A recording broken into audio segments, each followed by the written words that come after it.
ಈಗಾಗಲೇ ಪಾರ್ಟಿ ಮನೆ ನಾವು ಸಭೆ ಸೇರಿದ ಸಂದರ್ಭದಲ್ಲಿ ಪಾರ್ಟಿಯಲ್ಲಿ ಒಮ್ಮತವಾಗಿ ಈ ಥರ ಕಳಂಕಿತ CBI ಕೇಸು ಮತ್ತು ಕೋರ್ಟ್ ಆದೇಶವನ್ನು ಉಲ್ಲಂಘನೆ ಮಾಡಿ ಡೆಲ್ಲಿ ಬೇರೆ ಬೇರೆ ಕಡೆ ಓಡಾಡಿರುವಂಥ ದಾಖಲೆಗಳು ಕೂಡ ಒಂದೊಂದೇ ಹೊರಗಡೆ ಬರ್ತಾ ಇದೆ.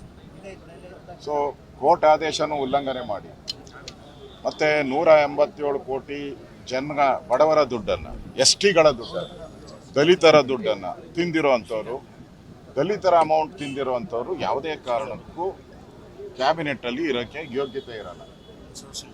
ಆದ್ದರಿಂದ ಮೋಸ್ಟ್ಲಿ ಸಿದ್ದರಾಮಯ್ಯನವರು, DK ಶಿವಕುಮಾರ್ ಅವರು ನಾಗೇಂದ್ರ ಬೆದರಿಕೆ ಹಾಕಿದ್ದಾರೆ ಅಂತ ಅವ್ರನ್ನ ಸೇರಿಸ್ಕೊಂಡಿದ್ದಾರೆ.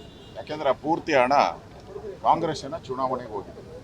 ಈಗಾಗಲೇ CBI ಚಾರ್ಜ್ ಶೀಟಲ್ಲಿ ಹಣ ಎಲ್ಲಿ ಬಂದಿತ್ತು, ಯಾರ್ಯಾರು ತಗೊಂಡಿದ್ದಾರೆ, ಚುನಾವಣೆಗೆ ಎಲ್ಲೆಲ್ಲಿ ಹೋಗಿದೆ ಅನ್ನೋದು ಸ್ಪಷ್ಟವಾಗಿ ಅಲ್ಲಿ ಸಿಕ್ಕಿದೆ ಅವರಿಗೆ. ಆದ್ದರಿಂದ ಈಗ ಅಂಗೈ ಹುಣ್ಣಿಗೆ ಸಾಕ್ಷಿ ಬೇಕಾ? ಜಗತ್ತೇ ಗೊತ್ತಿದೆ ರಾಜೀನಾಮೆ ಯಾಕೆ ಕೊಟ್ಟರು. ಈಗ ಈಶ್ವರಪ್ಪ ರಾಜೀನಾಮೆ ಕೊಟ್ಟರು, ನಾವೇನೋ ತಗೊಂಡ್ರೆ ಅವ್ರನ್ನ. ಹಾಗೆ ಈಗ ಕಳಂಕಿತರನ್ನ ನೀವು ಕ್ಯಾಬಿನೆಟ್ಗೆ ತಗೊಂಡ್ರೆ ಎಲ್ಲರೂ ಕಳಂಕಿತ, ಇಡೀ ಕ್ಯಾಬಿನೆಟ್ಟೇ ಕಳಂಕಿತ ಆಗ್ತದೆ.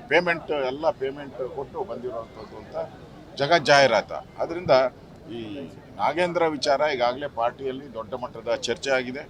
ಈಗಾಗಲೇ ನಮ್ಮ ರಾಜ್ಯದ ಅಧ್ಯಕ್ಷರು ಕೂಡ ಅದ್ರ ಬಗ್ಗೆ ಹೇಳಿಕೆಯನ್ನು ಮಾಡಿದ್ದಾರೆ ಮತ್ತು ಇಡೀ ರಾಜ್ಯದಲ್ಲಿ ಇದ್ರ ಬಗ್ಗೆ ಹೋರಾಟ ಕೂಡ ನಡೀತಾ ಇದೆ. ದೊಡ್ಡ ಹೋರಾಟ ನಡೀತಾ ಇದೆ ಇಡೀ ರಾಜ್ಯದಲ್ಲಿ.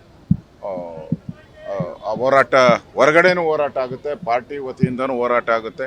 ಮತ್ತು ಈ ಬಾರಿ ನಾನು ಬಿಡದಿ ವಿಚಾರವಾಗೂ ನಾವು ಹೊರಗಡೆ ಎಲ್ಲ ಅವ್ರು ಬೇರೆ ನಾವು ಬೇರೆ ಹೋರಾಟ ಮಾಡ್ತಾ ಇದ್ರಿ. ಈಗ ಮುಖ್ಯವಾದಂಥ ವಿಚಾರಗಳನ್ನು ಇಟ್ಕೊಂಡು ಹೊರಗಡೆನೂ ಕೂಡ BJP ಮತ್ತು JDS ಒಟ್ಟಿಗೆ ಹೋರಾಟ ಮಾಡ್ತೀರಿ. ವಿಧಾನಸಭೆಯಲ್ಲಂತೂ ಕಳೆದ ಎಲ್ಲ ಅಧಿವೇಶನದಲ್ಲೂ JDS ಅವರು ನಮಗೆ ಪೂರ್ತಿ ಸಹಕಾರವನ್ನು ಕೊಟ್ಟಿದ್ದಾರೆ. ಈ ಬಾರಿ ನಾಗೇಂದ್ರ ವಿಚಾರ ಇರ್ಬೋದು, ಬಿಡದಿ ವಿಚಾರ ಇರ್ಬೋದು, ಆಮೇಲೆ ಇದು KPSC ಹಗರಣ ಇರ್ಬೋದು, ಇವೆಲ್ಲ ವಿಚಾರವಾಗಿಯೂ ಕೂಡ ದೊಡ್ಡ ಮಟ್ಟದಲ್ಲಿ ಹೋರಾಟವನ್ನು ನಾವು ಮಾಡೋರಿದ್ದೀರಿ. ಕರ್ನಾಟಕ ನ್ಯೂಸ್ ಬೀಟ್ ಫಾಲೋ ಮಾಡಿ, ಸಬ್ಸ್ಕ್ರೈಬ್ ಮಾಡಿ.